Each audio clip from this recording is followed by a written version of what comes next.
Welcome to our presentation, Aircraft Proximity Towards Systematic Test Strategies via the Apollonian Proximity Circle Paradigm. I'm Brendan Williams from Boeing, and I'll be the presenter for the first half of this presentation. And I'd like to acknowledge my co-authors, Professor Neil Fulton from the University of New South Wales, Professor Erik Thanussen from the Netherlands Defence Academy, and Dr. Chip Meserole, also from Boeing. As we expand the foundation mathematics to address the aircraft proximity problem using the Apollonian proximity circle paradigm, we look for an analytical solution as in preference to a simulation outcome, which has been the traditional way of addressing this problem. To do that, we seek a paradigm shift. Air traffic management and detect and avoid domains have traditionally used the northeast down frame, but this is not the most efficient mathematical choice, nor is it the most intuitive choice from a user perspective. What we've sought to do is to move to the conflict plane. The conflict plane is generally oriented in 3D space and is defined by the line of sight vector and the relative velocity vector. However, in an actual collision condition, those two vectors become coincident. So we often move to the pseudo-conflict plane, which is defined by the line of sight vector and the velocity vector of the slower aircraft. We then project the velocity of the faster aircraft onto that plane. Within the conflict plane, we have developed or identified the bipolar coordinate system. This is a family of circles, the Apollonius circle and the cross-track circle. The Apollonius circle, an individual circle, represents the locus of all collision points or possible collision points given a specified speed ratio k. The cross-track circle is the locus of crossing tracks where they have a constant angle theta. So this becomes a very powerful annotation, and it becomes the basis for our ongoing work. Turning now to the compromise decision support methodology and the concept of the feasible design space. This is not new to engineering. In this particular case, the feasible design space is the Apollonian proximity circles coordinate system presented on the previous slide. I'm not going to discuss the aspirational space, that is, the space we aspire to given that technology capability can be found, but rather to look at the non-aspirational space. This is the region of the feasible design space where we don't want the system state to occur because of a safety critical constraint, and understanding these constraints, or what defines these constraints, becomes critical. In this case, the well clear volume, the mid-air collision volume, and the Apollonius intercepts points are those constraints. Now, we often talk about worst case and best performance, but whether or not an aircraft track is a worst case for a collision avoidance is dependent on whether the track intersects with the track of another aircraft and shares an isochronous property. That is, that each aircraft will take the same elapsed time to reach the intersection point. So there, at the intersection point, we have a delta D constraint, but equally, that delta D must occur within a constrained delta T for it to be a proximity problem. Quite often we talk about best turn performance, or when an aircraft is doing its tightest minimum radius turn, that is the worst case.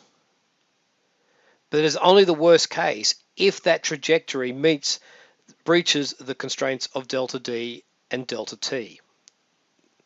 And so we really need to be clear as to what those constraints are and how they truly constrain the feasible design space. And we can do that within the concept of the Apollonius geometry. If we look to put some structure within the conflict plane to help better understand the various regions as we move towards defining our test requirements. With the slowest aircraft, aircraft 2, being within the Apollonius circle and aircraft 1 being at the origin, we can actually define quadrant equivalent sets. These are identified by Q subscript I and J, where I denotes the velocity vector quadrant for aircraft 1, the faster aircraft, and J denotes the velocity vector for quadrant 2, the slower aircraft. And as you can see, Q11 is where both aircraft have their velocity vectors in the forward upper quadrant.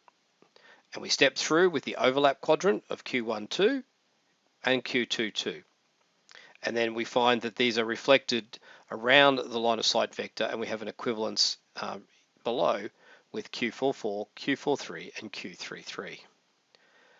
Another region of interest is defined by the tangents from the faster aircraft to the Apollonius circle.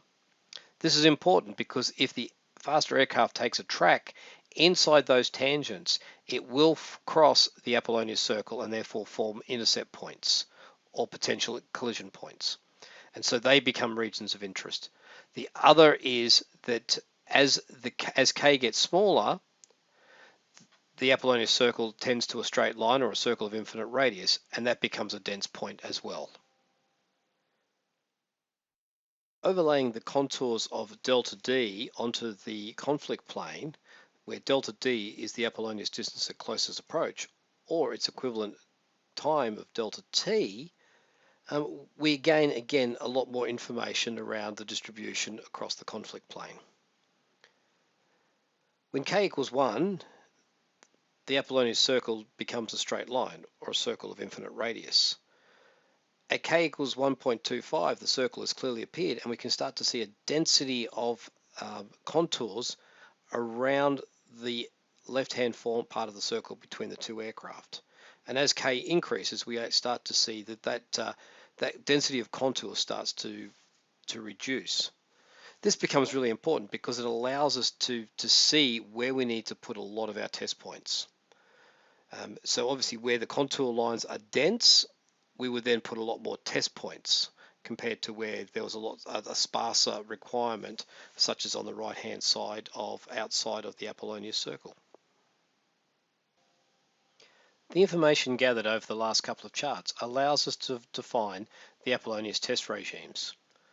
That is, we've now identified those regions where we need to apply our test points. So we have here a matrix showing that we've got regions within the Apollonius circles, within the tangents, points external to the Apollonius circles but still within those tangents, and external to the Apollonius circle and external to the tangents.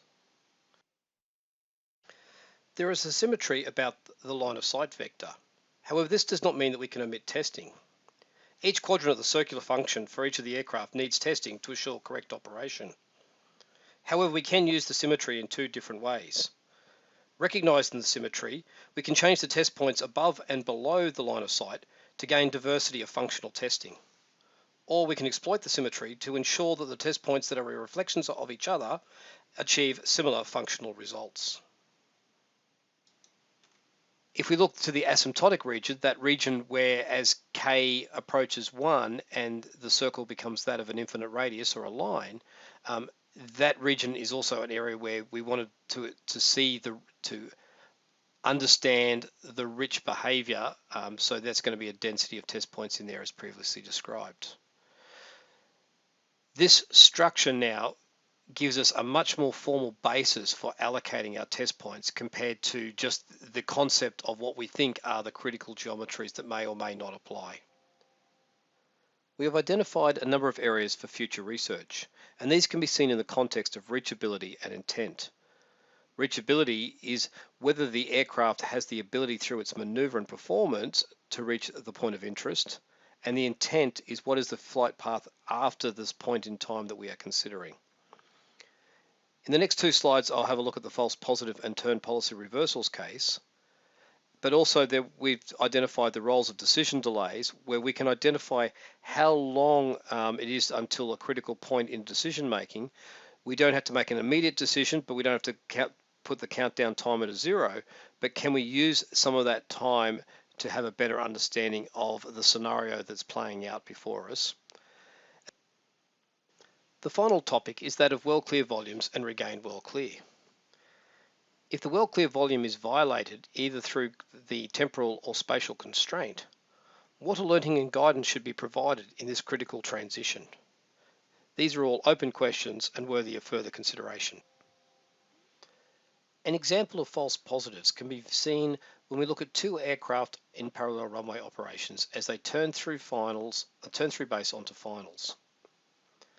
If we use linear extrapolation, we get delta D indicating proximity issues, and that proximity point runs along the center line between the two runways, and it reaches infinity as they both turn onto the final runway center line. These particular limitations can be overcome by applying turn-centric modes, which is where we look at the curve space aspect of trajectories and not just a simple linear extrapolation. Another important case that requires further work is that of turn policy reversals, and this is explored further through Eric's case study presentation following this particular slide. In this particular case, what we have is aircraft that are not on non-linear trajectories, but we don't know the intent of either aircraft, or we know the intent of our own aircraft. What we see here is at the triangle point, aircraft 1 is being advised to turn right, and aircraft 2 is being advised to turn left. But as they progress along their original intended trajectory, they reach the diamond point where the guidance for aircraft 1 changes from a right turn to a left turn. How do we overcome this potential ambiguity or confusion? I'm now going to pass over to Eric from the Netherlands Defence Academy, and he's going to look at cockpit displays using Apollonius queuing, and as a case study looking at some of those points that I've just raised. Up to now, you have seen how the use of the Apollonian circle paradigm enables systematic classification and design of linear encounter geometries. It was also pointed out that several areas require further analysis, and one of them concerns the question when delaying a maneuver decision is warranted in relation to the current separation and intruder maneuver uncertainty. Whereas for the linear encounter the optimum maneuver direction can be assessed from a snapshot of a detect and avoid display, in a maneuvering encounter information conveyed by subsequent snapshots is required. Here too, the use of the mathematical framework provides valuable insights. The following example is intended to illustrate this. The example uses a maneuvering encounter in which the best direction for an on-ship turn depends on when the intruder will stop turning. The example also illustrates the impact of using a fixed time threshold relative to CPA to enforce a maneuver decision. This example uses an existing detect and avoid display with remain well clear guidance and alerting. In this geometry, the intruder has just started a right turn and caused a warning alert at a very low time to CPA, 35 seconds. The red guidance bands indicate all headings in which a warning alert against bogey 1 will be declared. And as you can see from this snapshot, it seems obvious that a small left turn of ownership would resolve the situation. You also see a yellow guidance band, which is caused by a secondary intruder informing ownership pilot that if he would make a too large left turn, he would trigger a corrective alert. Ownership pilot would have to make a maneuver decision if the rule were to make a decision no later than loss of clear, which is at the 35-second boundary. Well, in case neither the ownership nor the intruder are turning, the snapshot provides adequate information. However, as pointed out in this example, bogey 1 was turning right, and it's clear that if he would continue to turn right at some point in time, it would be better to turn into bogey 1. So, as pointed out, a single snapshot does not provide sufficient information, and the uncertainty will reduce as the situation develops. So the question is it still possible to wait and delay the maneuver decision? Now let's look at what the information contained in an Apollonian circle would convey. And it's important to point out this is not a pilot display. This was just added for engineering purposes to better understand the potential contribution of information available in the Apollonian circle. The next slide shows an annotated version of this display, explaining in more detail the various elements. And an important part is the color coding used in this circle, and the color coding indicates which points on the circle can be reached with a certain change in trajectory of the intruder. So all red points on the Apollonian circle can be reached within a 10-degree course change of bogey 1. The yellow areas indicate all points that can be reached with a maneuver change between 10 and 20 degrees, and the white parts between 20 and 30 degrees. So although there is maneuver uncertainty, it is still possible to determine the sensitivity of the locations in space that can be reached by the intruder. And remember, the potential point of collision lies on this Apollonian circle, and if it actually intersects ownership track, that's the Apollonian intercept point, the AIP. Now, this is still a snapshot, but let's look at how this situation develops if the intruder is continuing its 3 degree per second turn. So after 5 seconds, the possible point of collision has indeed reached the Apollonian intercept point. So from this snapshot, it is a bit ambiguous whether a left or a right turn is better to resolve the situation, but knowing from the subsequent snapshots that the intruder is actually in a right turn, it now is obvious that a ownership right turn is better to resolve this situation. And in fact, you can see on the Apollonian circle that to the right of ownership there is a large part of the Apollonian circle, the intercept points that cannot be reached with larger intruder turns. So the green part on the Apollonian circle is only available on the right side. And note that this does not take into account any rotational components of the intruder. It's just state-based.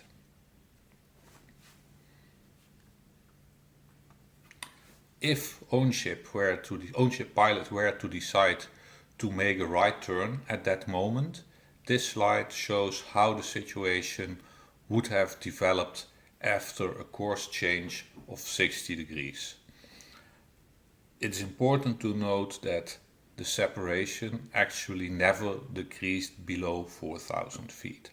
So this goes back to the question, how long could a pilot afford to wait to make a maneuver decision? And in this example, we have used a rather small time to CPA, 30 seconds, not an exceptionally high turn rate, just 3 degrees per second, and shown that in this case adequate separation above 4,000 feet is maintained at the closest point of approach.